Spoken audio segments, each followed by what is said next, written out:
In spite of what the graduation speakers say every spring, our town's pretty average.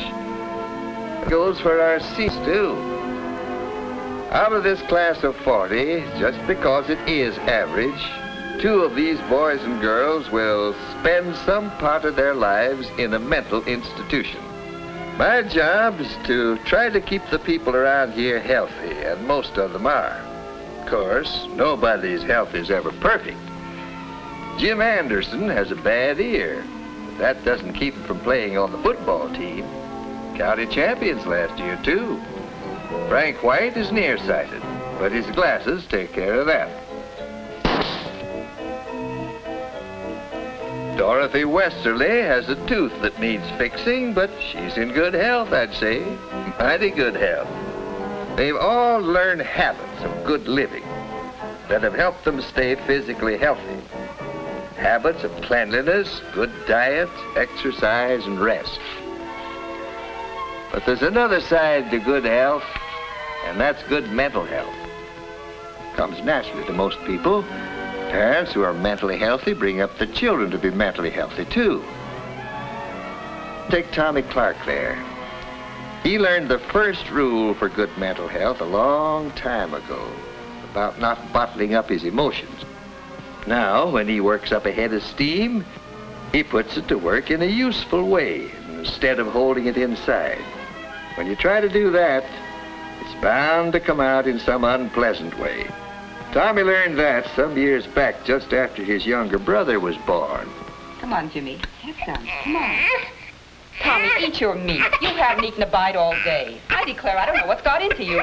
You heard your mother, Thomas. Now do as she says. Finally, his folks sent him to see me. There wasn't anything physically wrong with him that I could find, so I began to talk with him. If you've got something on your mind, Tommy, why don't you talk about it? Well, We all have our problems, Tommy. But I can talk about it. Of course you can. And you know something? The more you talk about your problems, the easier they are to solve. It's bottling things up inside that's bad. When you feel something, if you're mad or afraid or worried, you've got to let it out or it'll come out some other way. Like you losing weight and not sleeping. Now, what is it, son? Gosh, Dr. Martinson, this may sound kind of funny to you. No, it won't. I don't think my folks want me anymore. They're planning to get rid of me. What makes you think that, son? I heard them say so one night. They thought I was asleep. Ever since Jimmy was born, they...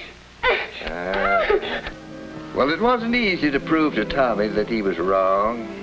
As in so many cases like this, his parents were partly to blame. The new baby was taking more of their attention than they realized. I got a chance to talk to Tommy's mother about it, and it turned out that they'd been talking about sending Tommy to camp for the summer, and he misunderstood them. Well, we finally got it straightened out.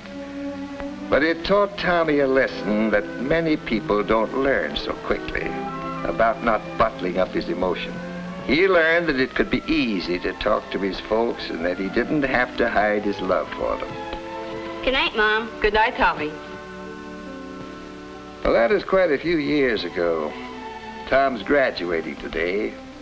That #1 rule for good mental health, don't bottle up your emotions, has helped him through many a tough spot. Of course, we're talking about some of the simple rules for staying in good mental health. And that brings us to the second rule, which is respecting yourself. Sounds easy, doesn't it? But look what happened to Bruce Matthews. He went out for the tennis team a couple of years ago, and while he had a lot to learn, he had the makings of a fine player. But he wasn't satisfied with slow, steady improvement. Oh, he expected himself to be perfect right from the start. Missing a point would make him boil over at himself. Well, the coach finally caught on to what Bruce was doing to himself with his demand for perfection. Sure, I think it's fine to keep wanting to improve. I understand that, but I think you're going at it the wrong way. How do you mean? Well, did you ever stop to think how good your game really is? Yeah. After missing that last point? That's just what I'm getting at. You're worrying too much about the game and you don't enjoy it. But, gee, Coach, I know I can do better. Sure you can. But the point is you shouldn't let yourself get mad every time you miss a point. Why, even the world's champion can't make every point. You can't be perfect. You've got to learn to get more pleasure out of this game. So take yourself as you are, and instead of expecting yourself to be perfect. It took a while for Bruce to get what the coach was driving at. But little by little, without letting up one bit on trying to improve his game, he learned to enjoy his skill rather than fret over his occasional misses. Yes, he's learning that second important habit for keeping in good health. Good mental health, I mean. The habit of feeling right about himself. Along with that goes a third important habit. Feeling right about other people, too. That means getting along with others, having fun with them, being part of the group. There's no room for bashfulness in good mental health. To look at Otto Markel there, you'd never guess what he was like a year ago. For some reason or other, he was convinced that people just didn't like him much. He never tried to make friends or to be one of the bunch. It was Miss Reinert who came to Otto's rescue. I think you'd enjoy getting into one of the school clubs. I don't know. I really don't have any time. I hear they're planning to organize a camera club. You could help with that.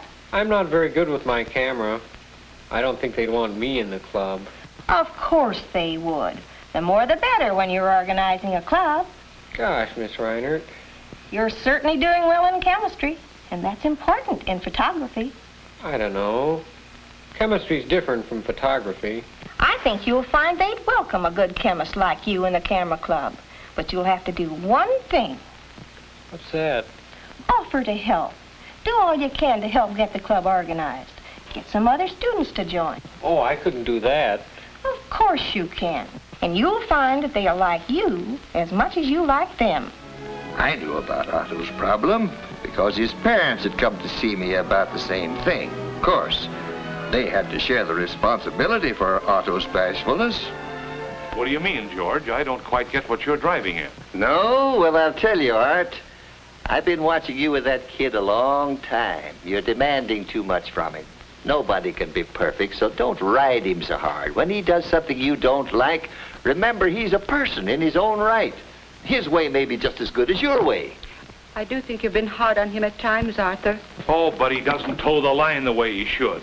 He has advantages I never had when I was a boy. He has an opportunity to amount to something. But let him do it his own way.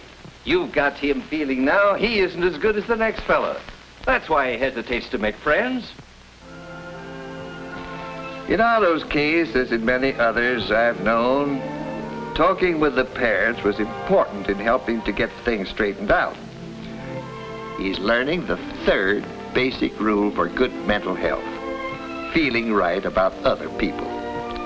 That means that in any normal group of people, there is a feeling of give and take. There's an interest in the group as a whole. There's no distrust or dislike of others just because they happen to be different. Well, there's one more rule for good mental health. And I see that Nancy's finally learned it well enough to get her diploma. That's the habit of doing something about a problem as soon as it comes up. Class dismissed. Gosh, what I don't know about the Civil War period.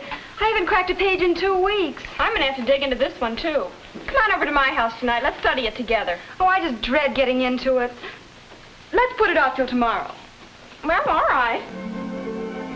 Tomorrow never came for Nancy. That quiz day found her completely unprepared. But Barbara had faced up to that quiz the day it was announced. Oh, Jay, I've been so worried about this exam, I just can't sleep. Oh, I hope I pass. There's no point in worrying about it now. Nancy not only had double trouble with that quiz, she had triple trouble. Before, during, and after. If she'd got busy just as soon as it was announced, instead of just worrying about it, it would have been a lot easier for her. Yes, The people around here are learning some of the basic rules for staying in good mental health. First rule is, don't bottle up your emotions like love, fear, anger. Express them naturally. Of course, emotions like anger have to be expressed with consideration for others. Above all, don't carry a grudge. Get it off your chest. The second rule is to respect your own abilities. Always try to improve, but remember that you're human. The third rule is to respect others. Treat them as friends. And finally, when a problem shows up, face it at once, calmly, reasonably, and honestly. And remember that one of the best rules for good mental health is talking out your troubles and problems with someone whose opinion you respect. Your parents, your family doctor, your school teacher or advisor. Your clergyman may be the right person to talk to on many things. Whoever it may be, talking is one of the best tonics there is for good mental health. Another good tonic is an interesting hobby. Gives you a way to relax, a chance to accomplish something you can be proud of. Well, those are some of the rules for staying in good mental health. Of course, they're just the ABCs of a subject big enough to fill whole libraries. But as more and more folks get to know these ABCs and follow them, they're going to be able to look at a group like this someday and feel that they have a greater chance than ever for the kind of happy, useful life which will make our world a better place to live in.